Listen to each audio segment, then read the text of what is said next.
안녕하세요, 권규혁입니다. 오늘 그림의 주인공은 현대자동차의 1세대 포터입니다.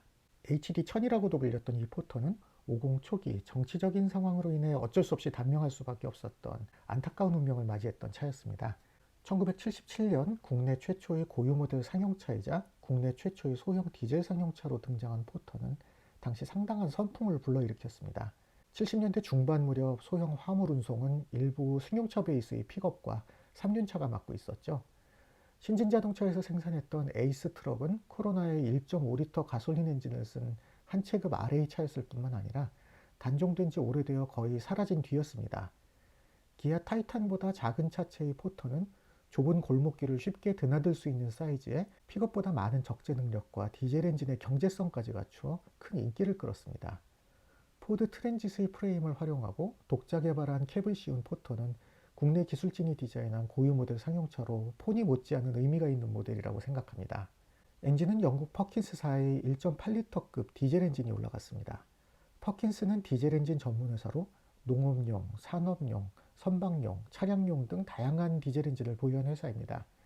불과 40여 년 전이지만 당시 현대자동차는 지금과는 달리 엔진은 물론 셰시에 대해서도 독자 기술을 보유하지 못했었어요.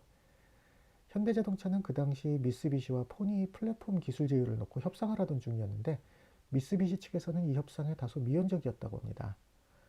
포니를 개발하기 위해 주지하러와 디자인 및 설계 용역에 대한 계약을 맺는 것은 상대적으로 그렇게 어렵지 않았으나 엔진과 셰시에 대한 기술 제휴선을 찾기는 쉽지 않았었다고 해요.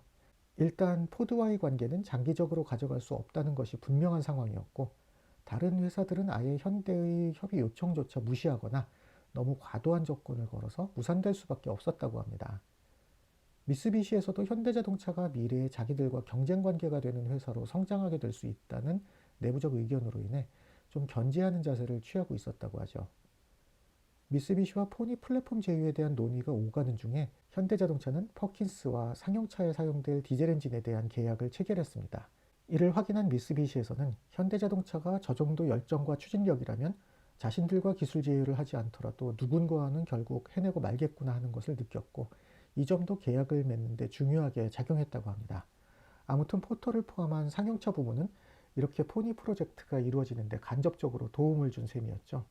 포터에는 헤드라이트나 스티어링 휠 등 포니의 부품이 그대로 쓰이기도 했습니다. 앞서 말씀드린 대로 포터는 출시 이후 큰 인기를 끌었습니다.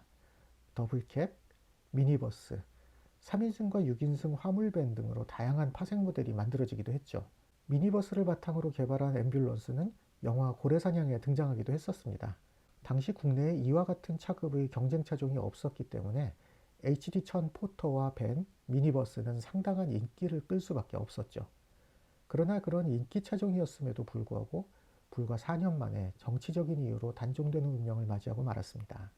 70년대 막바지 국내 정세는 무척 불안한 상태였고 2차 석유 파동으로 인해 경제도 상당히 악화되어 있었습니다.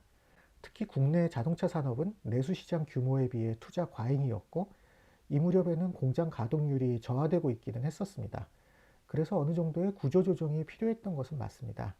그런데 이러한 상황에서 11.6 사태와 군사반란으로 사회적 혼란이 가중되었고 이 와중에 집권한 전두환 정권은 중화학공업 부문을 투자조정이라는 명분하에 막무가내로 국내 기간 산업을 정리하려는 시도를 했습니다. 각 부문별로 전문제조사를 정하고 나머지는 합병 등으로 자산만 넘기고 브랜드는 아예 없애버린다는 단순 무식한 어프로치를 했죠. 당시 정부의 계획은 현대자동차를 세안자동차에 넘겨주면서 청산을 시키는 것이었습니다. 신군부 세력과 친분이 있던 김우중 당시 대우회장과 당시 임시행정기구였던 국보위는 미리 이런 시나리오를 짜놓고 있었어요.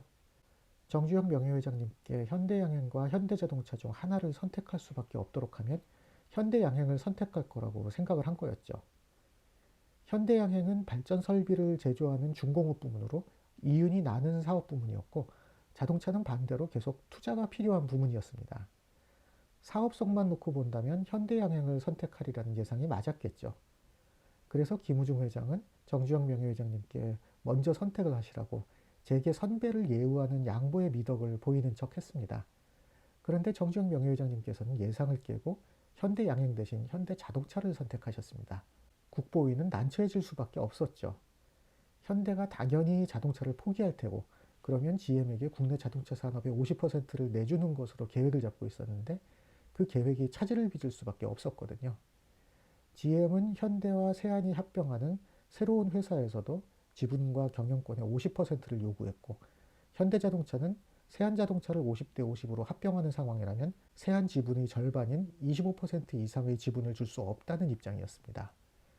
결국 현대와 세안 모두 승용차 생산을 허가하는 대신 1에서 5톤급 상용차 생산은 금지가 되었고, 기아는 반대로 승용차와 픽업의 생산을 금지당하는 대신 1에서 5톤급 상용차와 중소형 버스 생산 전문업체로 지정되었습니다.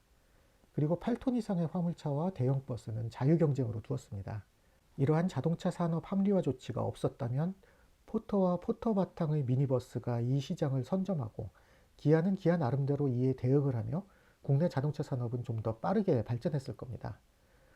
국내 첫 고유 모델 상용차였던 포터는 이렇게 제품의 문제가 아닌 정치적인 상황에 의해 일찍 단종될 수밖에 없었고, 이 조치가 해제된 뒤에도 현대는 디젤 부문과 소형 상용 부문의 개발 역량을 다시 회복하는 데 오랜 시간이 걸릴 수밖에 없었습니다.